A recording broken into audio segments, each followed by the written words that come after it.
All right, Fernal Blessings.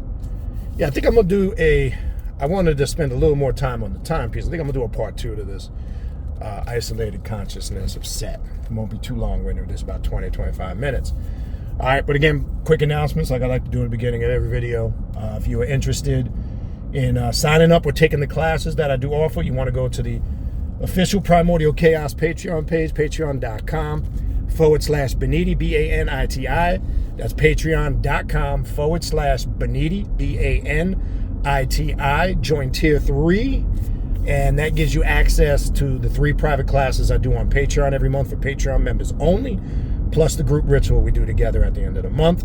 If you're interested in a spiritual consultation or a reading, telepathic demonic reading, a shadow work reading, a deity reading, an Egyptian oracle reading, Santa Muerte reading, just reach out to me, send me an email, khnum19@gmail.com, and I will send you the information on how to book a reading. You can speed up the process if you include the days and times you're available and the time zone that you live in, because I do deal with people not just within the United States in the 3 different time zones, or several, whatever it is.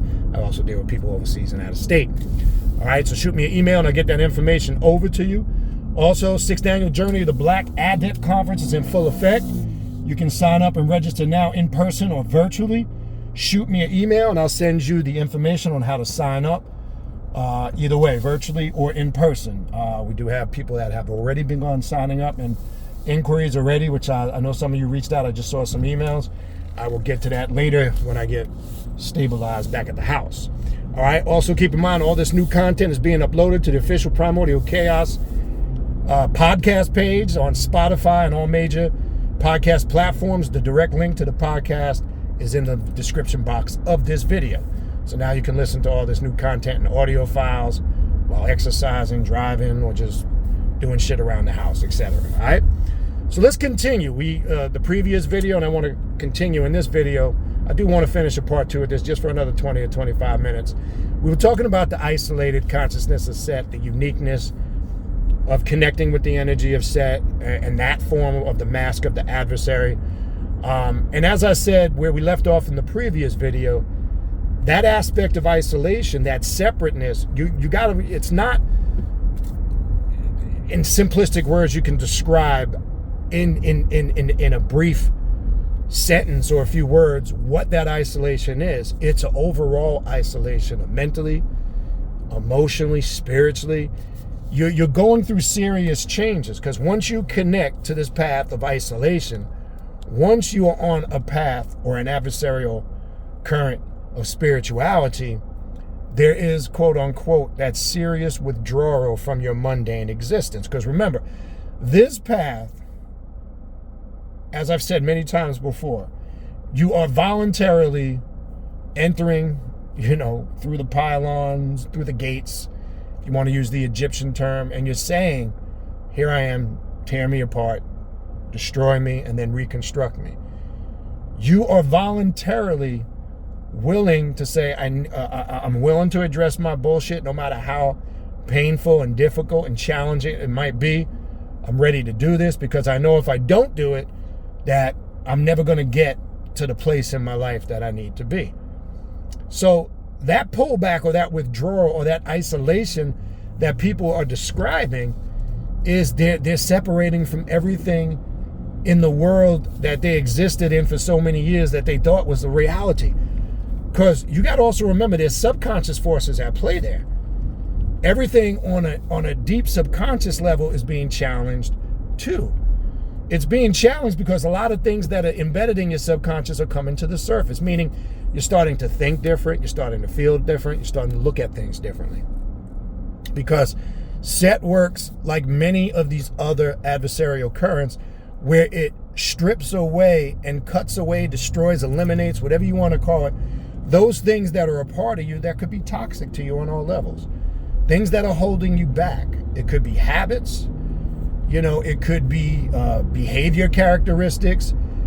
It could be issues with your personality, right? These are all characteristics that you must mold and shape and master in order to master yourself. It could be, stuff like you have a bad temper, lack of patience. These are all character flaws, character habits that have to be worked on and harmonized, right? It could be serious psychological issues, right, that come to the surface. Because you combine this with, if you are doing consistent shadow work, you're working with some very in-depth, powerful spiritual energy, right? Look at this process too. I always use the example, if you're familiar with shamanism and the initiation that a shaman goes through, right? A shaman must conquer all aspects of their mind, deep aspects of their subconscious mind, their fears, their anxieties, their demons, their monsters, in order to tap into their godlike self. And so they could become fully initiated, they must also master the spiritual self, right? So the shaman, when he goes through his initiation by the shaman priest, he might use hallucinogens, could be ayahuasca, shrooms, or different types of things, which is part of that process to activate, per se, the DMT molecule, so it can activate everything that exists spiritually that individual can tap into their subconscious mind. And through those initiations, through that type of ritual work, the person encounters everything that exists there. Now, look at you doing that voluntarily, because as I said before, you don't need, per se, all the time, and I'm not against anybody that uses hallucinogens to activate the DMT molecule, but I've also said many times over the year, you also have the knowledge, the ability, and the power to activate that DMT molecule naturally through your spiritual work. It doesn't have to just be done through taking mushrooms or ayahuasca or any type of hallucinogens, okay? And if you do hallucinogens, just be smart. Do it safe. Make sure it's good quality. Make sure you're getting it from a reputable source. And if you're doing it with others, make sure it's with people you trust, right? That's just simple rules of thumb, if that's the route you go. But look at you activating. Just look at connecting to the isolated consciousness of Set. Look at it as you voluntarily activating that DMT molecule so you can unlock everything that exists in your subconscious mind. Now ponder that for a moment or two, right? And if you've ever experienced the activation of a DMT molecule, you know what that can involve. So there's going to be an influx of different emotions, spiritual changes. You're going to evolve. You're going to grow apart from certain things you might have been attached to for many years. And I've said this on a previous video. Sometimes it's even, and I want to be careful how I describe this, because I don't want to project something on somebody for a way to feel. With certain people, as I said previously, and I've said it many times before, you start to look sometimes at people differently and feel about them differently. And these could be people you've liked for many years, because maybe there were certain things you never really noticed or paid attention to. People always describe that, very normal occurrence, right? Maybe things you used to like that you used to spend a lot of time doing, you start to just lose interest in doing them, and your interest shifts to other more important things. And sometimes it could be drastic, where the individual thinks, is there something wrong with me?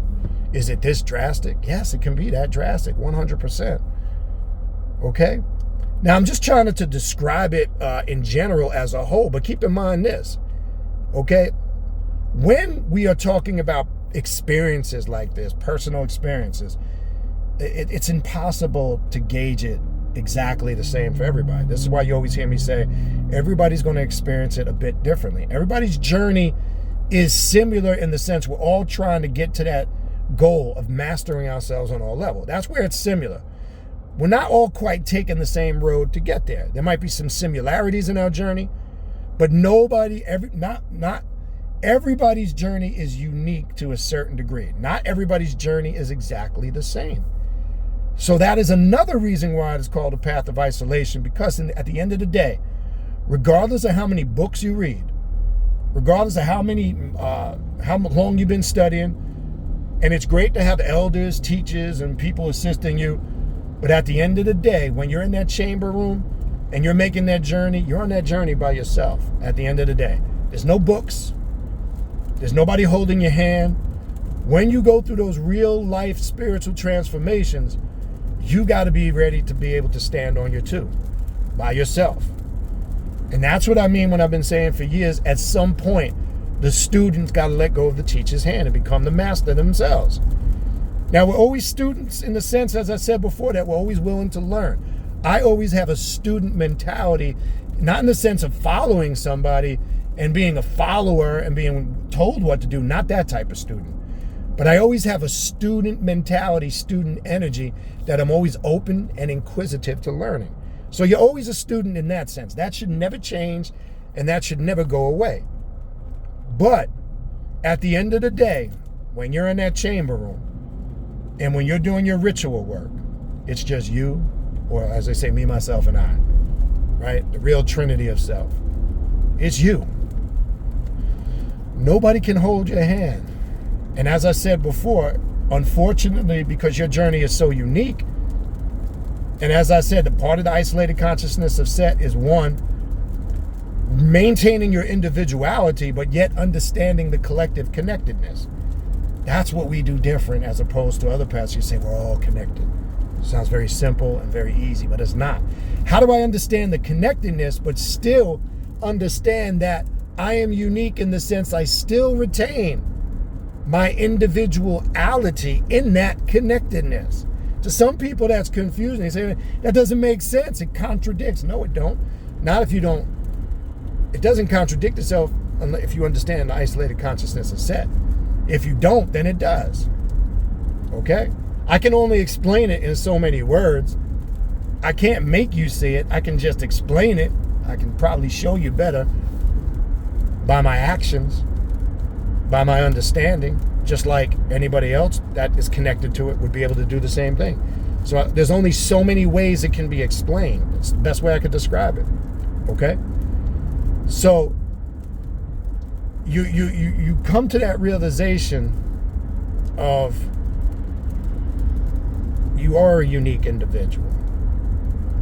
You are your own separate quote-unquote entity that's connected to this connectedness. But in order to understand it, you have to separate yourself from it. It's like looking, as they use that term, outside the box. Because now you see it. Now you feel it. Now you live it and you experience it. Okay? So this is what makes the isolated consciousness, or the concept of it, or of Set, different than a lot of, spiritual paths with the adversary that are out there. Now, the black flame, I wanted to talk a little bit about that a little bit more. I know I alluded to it in part 1, but the black flame of consciousness represents all consciousness that exists in the universe, the multiverses, that you're able to tap into via the void, the abyss, in the deep aspects, in the parts of our brain where consciousness flows via neuromelanin, right? Neuromelanin, not neuromelanin. Neuromelanin is responsible for the melanin that pigmentates the skin, which, how that manifests, that ties into genetics and the physical aspects of those genetics, where people can be very fair-skinned, light-skinned, dark-skinned, blue-black, right? But we're talking about the neuromelanin that coats every organ in your body, your kidneys, your liver, your heart, your lungs, you name it. Neuromelanin is the essential vital life force that contains existence, consciousness, awareness. It's found on the stem of the brain. And I refer you to Dr. Edward Bruce Bynum's book, Dark Light Consciousness, where he refers to neuromelanin as the superhighway of consciousness. That neuromelanin being activated represents the black flame of consciousness. And that's all plays a part in the activation of the pineal gland, which that gets into something else, right? In order for you to receive that consciousness and that awareness. So when we have a representation per se on our altar, and I always suggest when you set up your altar, and if you've seen mine in clips and videos and pictures of over the years, I always have in the center of my altar a solid black candle elevated. If you've ever seen it on my altar, it's on a skull holder, elevated in the center.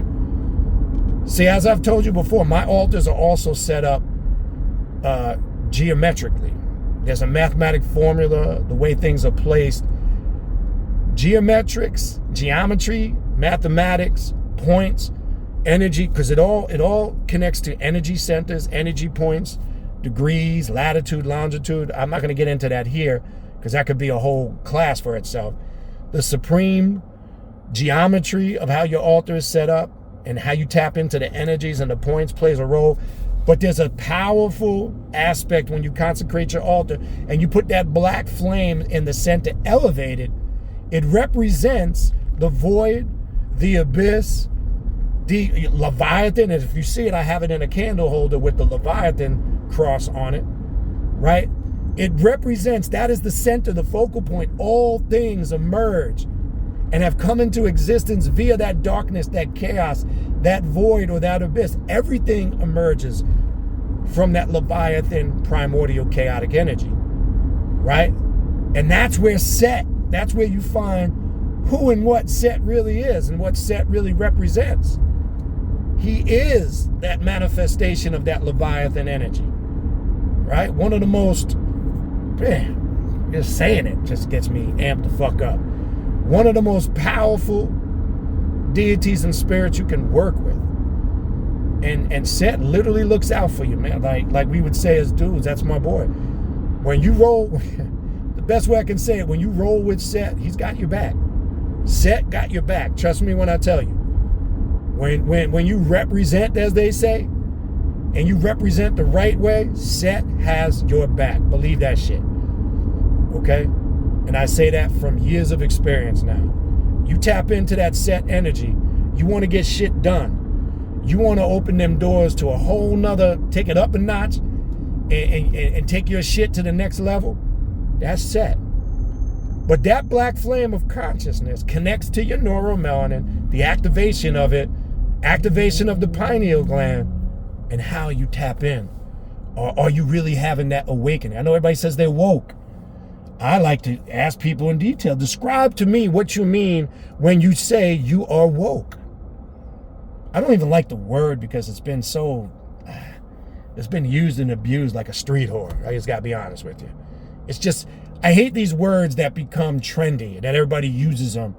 And there's just a couple of words that just, they just make my skin cringe because I just tap into the fakeness of it. It's just so cliche. I'm woke. I'm conscious. Downloads.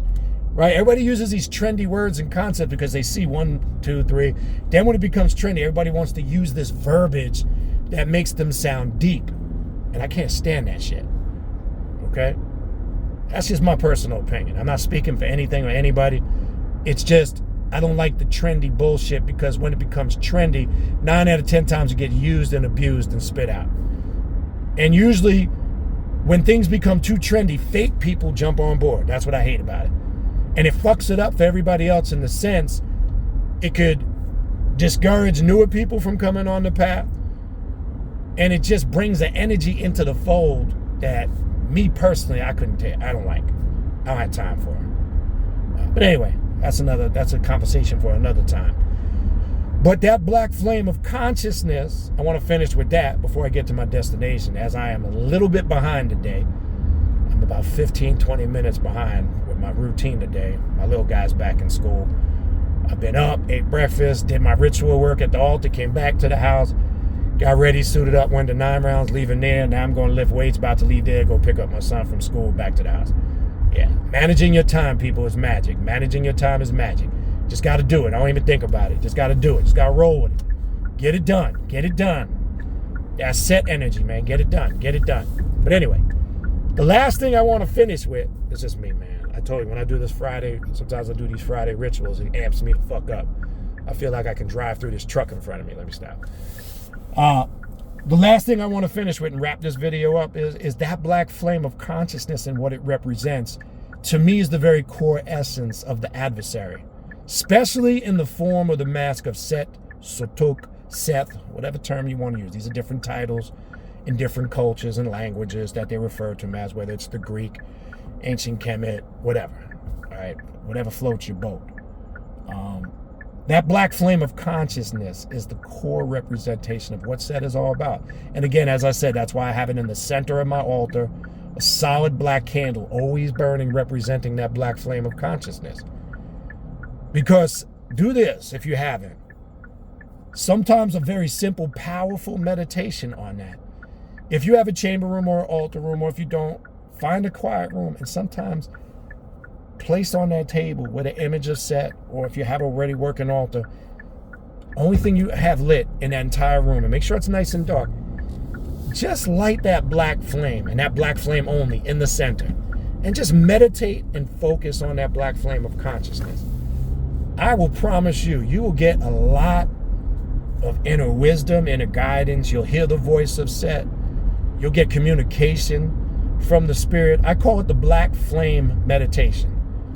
Again, I mean, if you want to burn a little incense to enhance, stimulate your sense of smell, which is, smell is a vibrational frequency. When smell hits the sense of smell, it does activate spiritual vibrational energy, and that's why incense and scents and things of that nature point. If you want to burn something, that's fine. But only have that one black flame or candle lit in the center of your altar, and do what I call a black flame meditation. Focus on the black flame and let your mind just naturally tap in. Don't force any thoughts, because if you're in that silence and that isolation connected to that black flame, I will promise you, Set will communicate to you. You will get all types of inner messages, inner voices. You will be so locked in. And it's like, I'm going to use a word that I have to be cautious using on this path. You will feel such tranquility, if that's the word. As I said, this universal concept of peace is bullshit, but there is personal inner peace that exists that you create. And it's more tranquility or harmony. It's such a just a refreshing, revitalizing feeling or energy to just tap into the energy of the black flame of consciousness. Okay? And that's probably what I'll title this video, because it's connected. I'll give it a part 2 to that. But try it, right? So these are the key elements. I'm arriving at my destination, and I got to wrap this up. I think we good. Yeah, a little bit shorter than normal, but that's okay. That kind of, in essence, is what the isolated consciousness of Set is, and what the black flame of consciousness of Set represents. So tap in on that level. If some of these things you've heard in this 2-part series of this video you experienced, and you come across this, now you know. Okay? Not a big deal. Now you know. But all I can say is strap in, brace the journey, enjoy the ride. You know, it's like a roller coaster. You're going to have your ups and downs. It's not easy. Anybody that tells you it is full of shit, they don't know what they're talking about. Okay? So just enjoy the ride, man. And there's going to be some bumps on that road. Going to be some ups. Going to be some downs. It's okay. Right? Not a big deal. Don't stress it. Don't worry about it. There's nothing wrong with you. You're fine. Okay? You're fine. Okay? So enjoy the journey. All right? Having said that, I'm going to wrap this up. If you need to reach me again for a spiritual reading or a consultation, hit me up at khnum19@gmail.com. If you want to sign up for my classes, go to the official Primordial Chaos Patreon page, patreon.com/Baniti, Baniti. Tier 3 is the tier you want to join. Again, all this new content and existing content is being uploaded to the Primordial Chaos podcast page, which the direct link to that podcast is in the description box of this video, along with the way to contact me. If you're interested, we're signing up now. 6th Annual Journey to the Black Adept Conference, October 19th to the 22nd. Shoot me an email, and I'll send you information on how to sign up. All right, other than that, we are done. I might do a 3 in my next trip. I'll see if a 3rd video for there, but we'll see. Infernal blessings.